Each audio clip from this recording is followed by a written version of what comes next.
என் பிள்ளையே,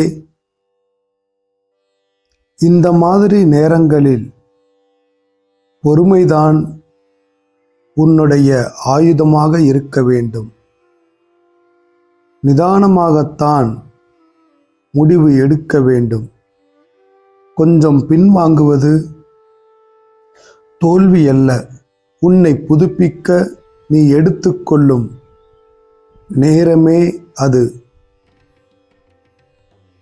தியானம் செய்ய நீ முயற்சித்தும் உனக்கு தியானம் கைகூடி வரவில்லை என்ற கவலை வேண்டாம். நீ தொடர்ந்து முயன்றால் அதுவும் உனக்கு விரைவில் கைகூடி வரும். விரக்தி மனப்பான்மை எந்த பயனும் தராது. விடாமுயற்சி ஒரு நாள் வெற்றியாக மாறும். உன் தோல்வி எதுவும் தற்காலிகமே, ஆனால் உன் வெற்றி நிரந்தரமானதாக மாறப்போகிறது. எதையும் முடித்து கொள்ள உன் மனம் தூண்டும்.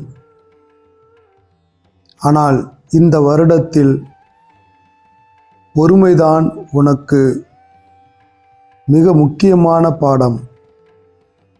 கொஞ்சம் பொறு, உன் எதிர்பார்ப்பு நிறைவேறும். நல்லதே